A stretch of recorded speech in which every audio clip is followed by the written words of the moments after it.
اور اب رخ کریں گے پاکستان کے مانچسٹر فیصل آباد کا۔ فیصل آباد میں واقع درود محل میں مریضوں کی شفا یابی کا سلسلہ جاری ہے۔ بانی تحریک درود محل عثمان قادری کا کہنا ہے کہ درود پاک پڑھنے سے ہی جسمانی اور روحانی بیماریوں سے نجات ملتی ہے۔ مزید تفصیلات جانتے ہیں وہاں پر موجود ہمارے نمائندے سید مرید حسین سے۔ جی سید مرید حسین، اپڈیٹ کیجئے گا۔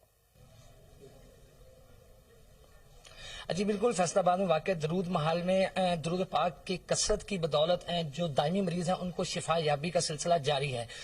ہر مذہبی لحاظ سے ہر اہم دن پر اجتماع کا انعقاد کیا جا رہا ہے اور درود پاک کی جو ورد ہے وہ کثرت سے کیا جا رہا ہے۔ ہمارے ساتھ موجود ہیں بانی تحریک درود اول عثمان قادری، ہم ان سے مزید جاننے کی کوشش کرتے ہیں۔ عثمان قادری صاحب بتائیے گا، ماشاءاللہ اب آپ کافی زیادہ درود پاک پڑھا رہے ہیں، یہاں پہ ورد کروا رہے ہیں، شفا بھی یہاں پہ مل رہی ہے، اس کے حوالے سے آپ کا مزید کیا کہنا ہے درود پاک پڑھنے کے حوالے سے؟ بسم اللہ الرحمن الرحیم۔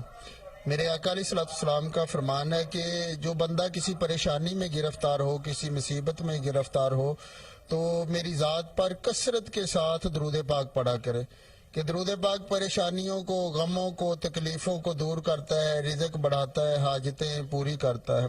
اور یہی وجہ ہے کہ یہاں آ کر جو بھی بندہ بیمار ہے، لا علاج ہے، پریشان ہے، وہ آتا ہے تو اسے درود پڑھنے پر لگا دیا جاتا ہے، درود پڑھنے والا بن جاتا ہے۔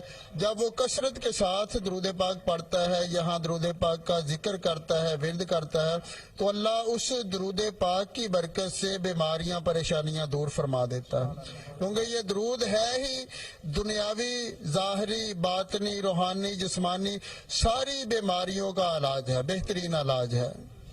جی بالکل، جیسا کہ ہم نے سنا جو بانی تحریک ہے درود اول، ان کا یہ کہنا ہے کہ ہر شخص کو درود پاک پڑھنا چاہیے، کیونکہ درود پاک پڑھنے سے ہی تمام بیماریوں، تمام تکلیفوں سے نجات حاصل کی جا سکتی ہے۔